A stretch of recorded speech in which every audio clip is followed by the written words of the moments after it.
வணக்கங்க, நான் கண்ணன் பேசுறேன். இது முற்றிலும் ஜோதிடம் சம்பந்தப்பட்ட பதிவு. இதுவரைக்கும் நம்ம பதிவுல ஜோதிடம் எந்த தத்துவத்தின் அடிப்படையில் உருவாக்கப்பட்டது, தனி மனித ஜாதகம் எந்த தத்துவத்தின் அடிப்படையில் உருவாக்கப்படுகிறது, பண்புகள், காரகங்கள், கிரகங்கள் அப்படி சொல்லி நிறைய நம்ம பார்த்துருக்கோம். நம்ம சேனலை தொடர்ந்து பாருங்க, ஒரு கண்டினியூட்டியா வரும். ஜோதிட ஆர்வலர்கள், ஜோதிடம் படிச்சுட்டு இருக்கவங்க, ஜோதிடம் சம்பந்தப்பட்ட அனைவருக்கும் இது ரொம்ப ஹெல்ப்ஃபுல்லா இருக்கும். தொடர்ந்து பாருங்க. இன்னைக்கு நம்ம தசாபுத்திகளை பத்தி பார்க்கலாம். ஆக்சுவலா நம்ம தமிழ்நாட்டில் அளவுக்கு அதிகமாக உபயோகப்படுத்துறது பாத்தீங்கன்னா பராசுரர் முறை தான். இந்த பராசுரர் முறைங்கிறது எப்படின்னா அவர் அருளிய ஜோதிட விதிகள் தான். அவருடைய விதிகள் எப்படின்னா, தசாபுத்திகள் அவர் கொடுக்கிற தசாபுத்திகள் பாத்தீங்கன்னா 120 வருஷம் கொடுக்கிறார். ஒரு மனிதனுடைய ஆயுள் 120 வருஷம் சொல்லி கணிச்சு 120 வருஷம் கொடுக்கிறார். அந்த ஆயுள் 120 வருஷம். அது எப்படி அவர் கணிச்சார் 120 வருஷம் அப்படிங்கிறது இன்னைக்கு வரைக்கும் அவர் எப்படி கணிச்சாருங்கிறதே ஆய்வுல தான் இருக்கு. யாருக்கும் இதை பத்தி இன்னும் ஐடியா கிடையாது. ஒரு சில விஷயங்கள் நம்ம பண்டைய தமிழர்கள் நமக்காக கொடுக்கப்பட்ட விஷயங்களை நம்ம ஆராய்ச்சி பண்ணி தெரிஞ்சுக்க முடியாத சூழ்நிலையில இருக்கோம். இதற்காக இதுல ஒரு சில கோட்பாடுகள் இருக்கு. இந்த சிற்பக்கலையில ஒரு அடிப்படை விஷயம் இருக்கு. அதன் வழியாக 120 வருஷம்னு கொடுத்துட்டாங்க அப்படின்னு சொல்லி வருது. ஆனாலும் அது உறுதியாக இறுதியாக கூறப்பட்ட முடிவாக ஏற்றுக்கொள்ள முடியல. நிறைய பேர் இதை ஒத்துக்கல.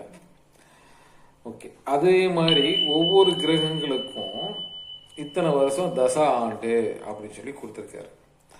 அந்த தசா ஆண்டு இன்னைக்கு நம்ம பார்க்குற தசா புத்தியை பற்றி மட்டும்தான். இதில் பார்த்தீங்கன்னா தசா புத்தி, அந்தரம், சூட்சமம், பிரணவம், சித்திரம் அப்படின்னு சொல்லி நிறைய இருக்குங்க. அதாவது துல்லியமாக கணிப்பதற்காக இந்த மாதிரி கொடுத்துருக்காங்க.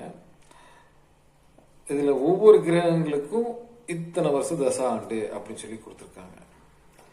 இத்தனை வருஷம் தசா ஆண்டுன்னு சொல்லி அவர் கொடுத்தது எப்படி கொடுத்தாரு, ஏன் இப்படி பிரிச்சு கொடுத்தாரு அப்படிங்கிறதுமே பலவிதமான கருத்துக்கள் நிலவே ஒழிய இன்னைக்கு வரைக்கும் அதனுடைய இறுதியாக இந்த கிரகத்துக்கு இந்த காரணத்துக்காக தான் இத்தனை வருஷம் கொடுத்துருக்காரு. ஈவனா கேது பகவானுக்கு 7 வருஷம் கொடுத்துருக்காரு. சுக்கிர பகவானுக்கு 20 வருஷம் கொடுத்துருக்காரு. அவருக்கு ஏன் 7 வருஷம் கொடுத்தாரு, இவருக்கு ஏன் 20 வருஷம் கொடுத்தாரு, இது வரைக்கும் தெரியாது. சூரியனுக்கு 6 வருஷம் தான் கொடுத்துருக்காரு. இருக்கிறதுலே ரொம்ப குறைந்த தசாவருடங்கள் கொண்ட கிரகம்னா நம்ம சூரிய பகவான் தான். சந்திர பகவானுக்கு 10 வருஷம் கொடுத்துருக்காரு. செவ்வாய் பகவானுக்கு 7 வருஷம் கொடுத்துருக்காரு. ராகு பகவானுக்கு 16 வருஷம் கொடுத்துருக்காரு. 18 வருஷம் கொடுத்துருக்காரு. குரு பகவானுக்கு 16 வருஷம் கொடுத்துருக்காரு. சனி பகவானுக்கு 19 வருஷம் கொடுத்துருக்காரு. அதே மாதிரி கடைசியாக புதன் பகவானுக்கு 17 வருஷம் கொடுத்துருக்காரு. அதாவது கேது, சுக்கிரன், சூரியன், சந்திரன், செவ்வாய், ராகு, குரு, சனி, புதன் இந்த மாதிரி ஆர்டராதான் வரும். இந்த தசாபதிக்கு அப்புறம் இந்த தசாபதி தான் நடக்கும் அப்படின்னு சொல்லி பிரிச்சு கொடுத்துருக்காரு.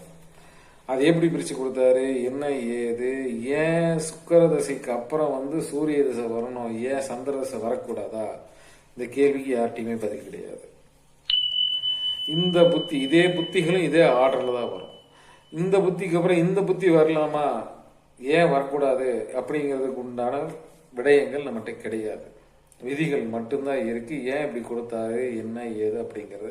அதனால நம்ம பண்டைய தமிழர்கள் ஆராய்ச்சி பண்ணி கொடுக்கப்பட்ட நிறைய விஷயங்களை நம்ம அப்படியே ஏற்றுக்கணுமே தவிர இதில் ஒன்றும் நம்ம இதுக்கு விடயங்கள் இது வரைக்கும் கண்டுபிடிச்ச மாதிரி எனக்கு தெரியல. அனைத்தும் ஆய்வுலேயே தான் போயிட்டு இருக்கு. சரிங்களா? அதே மாதிரி ஏன் இதுக்காக இந்த மாதிரி தசா ஆண்டுகள் பிரித்து கொடுத்தாரு அப்படிங்கிறத இது வரைக்கும் எந்த விதமான ஒரு இது இல்லை. ஓகே, இந்த பராசுரர் முறையில தான் இந்த மாதிரி தசாபுத்திகள் நம்ம பயன்படுத்துறோம். இந்த தசாபுத்திகளை அடிப்படையை வச்சு தான் நம்ம ஜோதிடர்கள் பலன் கணிக்கிறாங்க.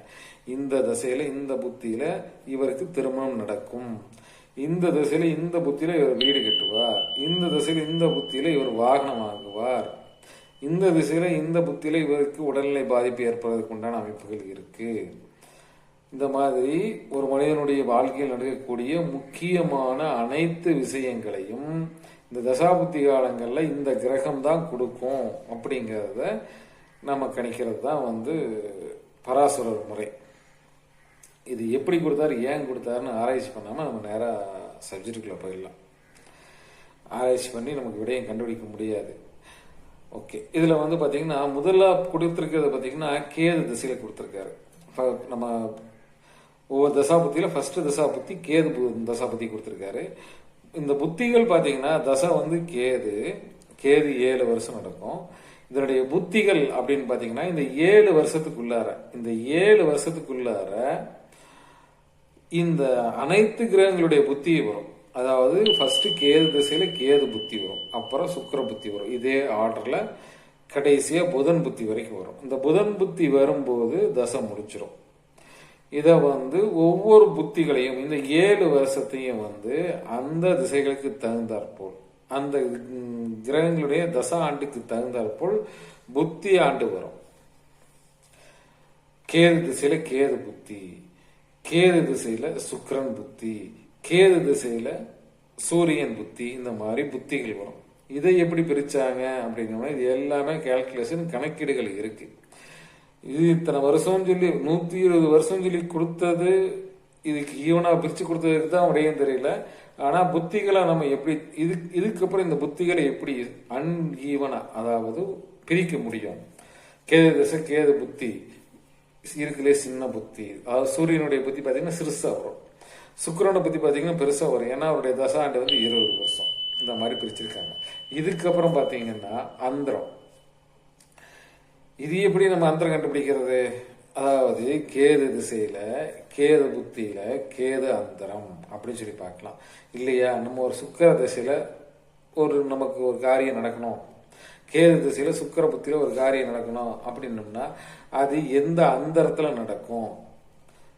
சுக்கிரனுடைய இதுலயும் அந்தரமும் பாத்தீங்கன்னா முதல் அந்தரம் எதுவோ அதுதான் ஃபர்ஸ்ட் அந்தரமா வரும். அதுக்கப்புறம் மற்ற அந்தரங்கள் எல்லாம் லைனா வர ஆரம்பிச்சிடும். சுக்கிரனுக்கு அப்புறம் சூரியன், சந்திரன் அப்படின்னு சொல்லி ஒவ்வொரு அந்தரங்களா அப்படியே ரொட்டீனா வந்துட்டே இருக்கும். அப்ப தசா 7 வருஷம். அதுக்கப்புறம் அந்த 7 வருஷத்தை அந்நியமா அத்தனை புத்திகளும் கேதுல இருந்து புதன் வரைக்கும் அத்தனை புத்திகளும் அந்நியவனா பிரிக்கப்படுது. அதுக்கப்புறம் உள்ளுக்குள்ள அந்தரம், அதுக்கப்புறம் சூட்சமம், அதுக்கப்புறம் பிரணவம், அதுக்கப்புறம் சித்திரம். இப்படியே நம்ம பிரிச்சு உள்ள போகும்போது பாத்தீங்கன்னா அவர்ஸ் கணக்குல 1 மணி நேரம் 2 மணி நேரம் அப்படிங்கிறது இது இந்த டைம்ல இந்த செகண்ட்ல இது நடக்கும் அப்படின்னு பிரிச்சு சொல்லக்கூடிய அளவுக்கு கணக்கீடுகள் நமக்கு கொடுத்துருக்காங்க. இந்த கணக்கீடுகள்ல ஒரு சின்ன புள்ளி மாறி போச்சுன்னா மொத்தமா மாறி போயிடும். பொதுவா நம்மளுடைய பஞ்சாங்கத்துல எடுத்து பார்த்துட்டீங்கன்னா சில பஞ்சாங்கள்ல அந்தரம் வரைக்கும் கொடுக்குறாங்க, தசா கொடுத்துருப்பாங்க, புத்தி கொடுத்துருப்பாங்க, அந்தரம் கொடுத்துருப்பாங்க. அதுக்கு மேல கணக்கீடுகள் தெரிந்தவங்கனால மட்டும்தான் மறுபடியும் சூட்சமத்துக்கோ இல்ல அதுக்கு அடுத்து பிரணவத்துக்கோ அதுக்கு அடுத்து சித்திரத்துக்கு கீழே போக முடியாது. ஏன்னா ஹவர்ஸ் கணக்கில் வந்துடும். சில புத்திகள்லாம் பார்த்தீங்கன்னா நிமிஷ கணக்கில் வந்துடும், நிமிஷ கணக்கில் மைக்ரோ செகண்ட்ஸ் கணக்கில் வந்துடும். அதனால இதெல்லாம் போக முடியாது.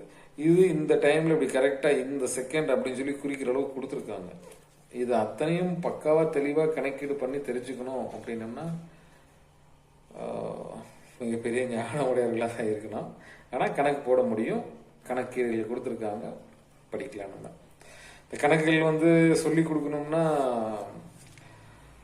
அது பெரிய ஒரு போர்டு வச்சு ஃபுல் அண்ட் ஃபுல் செட்டப்போட தான் பண்ணணும்.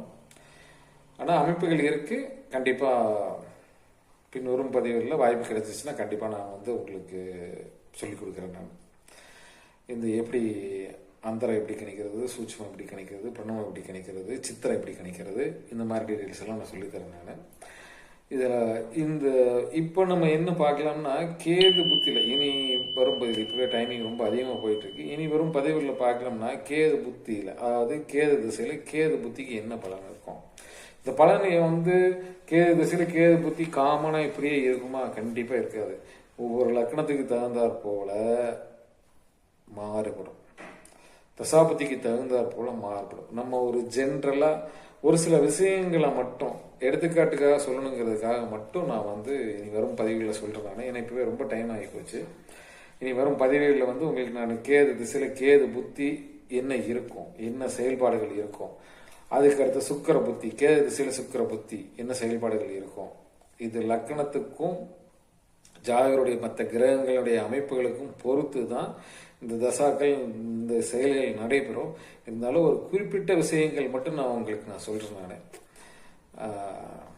ஓகே, நன்றி, வணக்கம். நம்மளுடைய சேனலை சப்ஸ்கிரைப் பண்ணுங்கள், ஷேர் பண்ணுங்கள், கமெண்ட் பண்ணுங்கள்.